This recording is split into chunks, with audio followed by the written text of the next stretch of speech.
Hello everyone, once again welcome to my YouTube channel Target Beard. So friends, आज का topic है pedagogy of English का topic 8 that is audiolingual method and structural approach.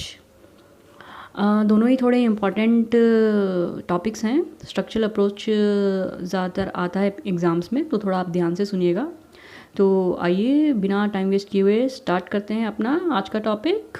Let's start.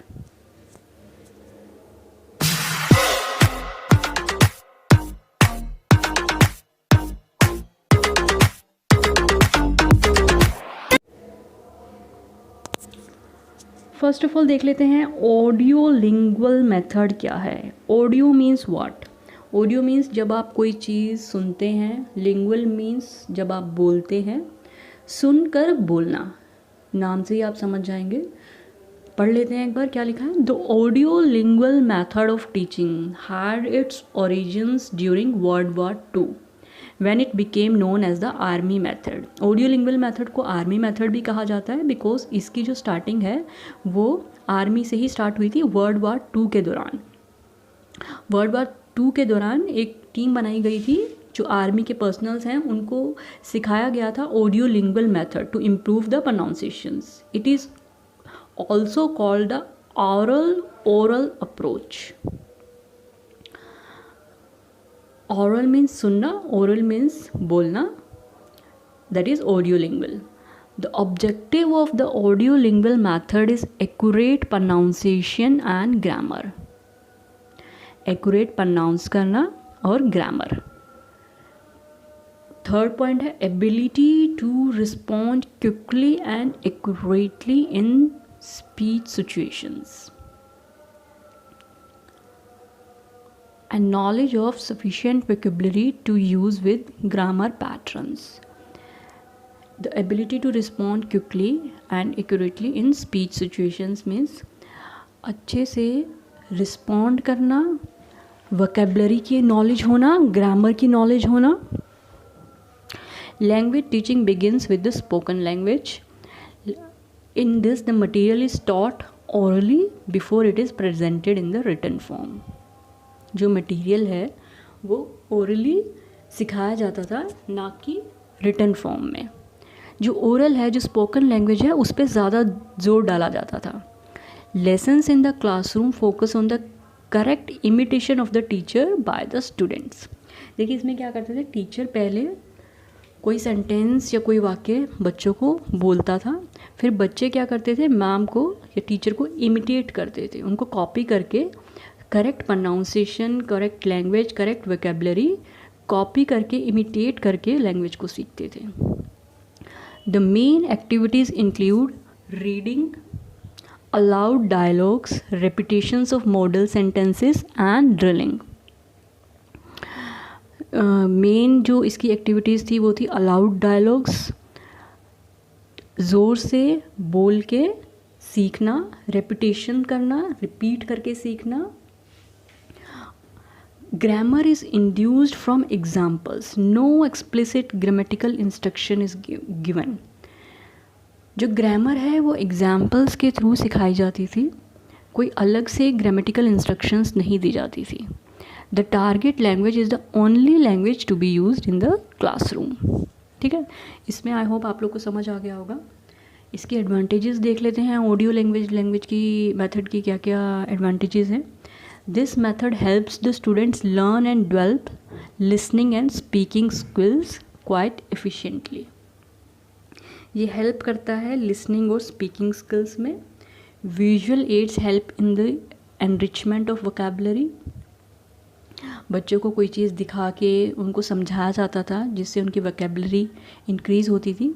This method is very easy and convenient to teach large group of students. Large group of students को सिखाने में बहुत easy था ये method. Correct pronunciation and structures are learned easily. अच्छा, कुछ disadvantages भी हैं इस मेथड की। It does not pay sufficient attention to communicative competence. It does not pay sufficient attention to communicative competence. ज़्यादा ध्यान नहीं दिया जाता था बच्चों के कम्युनिकेशन स्किल्स के ऊपर कि उनको ग्रामेटिकली और रिटन उनको कितना नॉलेज है। This method does not encourage students to reflect on the meaning of words. Their knowledge remains limited to sounds of words. Meaning of words पे इतना जोर नहीं दिया जाता था, सिर्फ उनके जो साउंड्स हैं, उनकी जो प्रोनाउंसिएशन है, उस पर ज़्यादा जोर डाला जाता था। Reading and writing skills remain neglected. Reading और राइटिंग स्किल्स निगलेक्ट किए जाते थे। It is a mechanical method since it demands pattern practice, drilling and memorization over functional learning and organic usage. इसमें बहुत ज़्यादा प्रैक्टिस की ज़रूरत होती थी। बच्चों को बार बार रिपीट किया जाता था, उनको बार बार टीचर को इमिटेट करके वही लैंग्वेज को रिपीट करके मेमोराइज करना होता था। ये थोड़ा डिफ़िकल्ट होता था। It is a teacher dominated method. The learner is in a passive role. The learner has little control over their learning. जो टीचर का रोल था वही इसमें ज़्यादा महत्वपूर्ण था। लर्नर सिर्फ टीचर को इमिटेट करते थे। आइए देख लेते हैं हम स्ट्रक्चरल अप्रोच क्या है। Structural approach, the structural approach is a technique wherein the learner masters the pattern of sentence. इसमें क्या है, बच्चों को पैटर्न ऑफ सेंटेंस सिखाया जाता था। स्ट्रक्चर क्या है? Structure are the different arrangement of words. It includes various modes in which clauses, phrases or word might be used. The structural approach is teaching the learner certain selected structures in a certain order. बच्चों को सिखाया जाता था structural मतलब sentence को कैसे बनाना है। अब ये उसको उनको किस तरह से सिखाया जाता था, that is the another thing. Any method can be use to teach structural approach. इसलिए इसको स्ट्रक्चरल मेथड नहीं बोलते हैं, स्ट्रक्चरल अप्रोच बोलते हैं, बिकॉज इस अप्रोच में आप कोई भी मेथड यूज़ कर सकते हैं. टाइप्स ऑफ स्ट्रक्चर एक बार देख लेते हैं. Words are arranged in different orders to convey meanings according to the requirement of situation. Different orders में जब वर्ड्स को आप अरेंज करते हैं according to the requirement of situation, that is the structure. These different arrangement of patterns of words are called sentences. Like for example, he is a teacher, is he a teacher, he is not a teacher, is he not a teacher.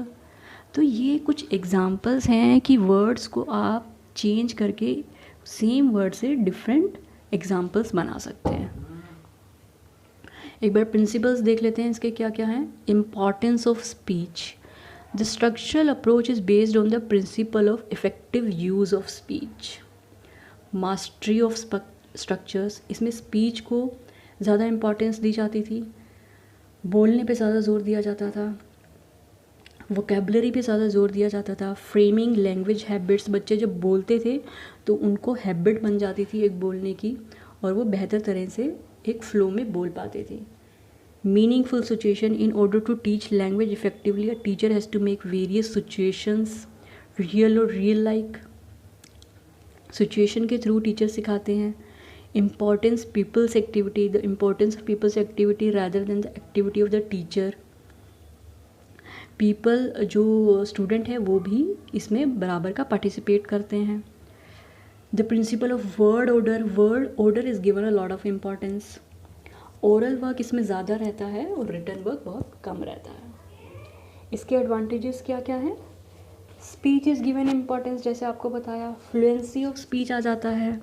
Habit formation बन जाता है. Helpful in teaching prose, poetry and grammar equally. Students इसमें active रहते हैं. Language material is selected and graded. This approach provides principle of selection and gradation of the structures which helps in proper planning. ये एक बार आप पढ़ लेंगे तो बहुत ही ईजी है, इसमें कुछ ज़्यादा डिफ़िकल्टी है नहीं. प्रॉपर प्रोनाउंसिएशन हो जाता है. Equally helpful for all levels of students है. काफ़ी एडवांटेजेस हैं इसके. कुछ डिसएडवांटेजेस हैं. It requires talented and intellectual teachers. Difficult to practise in overcrowded classes. Time consuming है. हायर क्लासेस के लिए थोड़ा सूटेबल नहीं है because students dislike repetitions. Reading और राइटिंग एबिलिटी थोड़ा निगलेक्ट होता है इसमें. Continuous teaching of structures and their repetition make the atmosphere dull. इसको भी आप एक बार पढ़ लीजिएगा, इसमें कुछ ज़्यादा मुश्किल है नहीं। फिर भी कोई सेंटेंस, कोई पॉइंट ऐसा है जो आपको समझ नहीं आया, प्लीज़ मुझे मैसेज करके बता सकते हैं। So thank you so much for watching, have a nice day, good bye.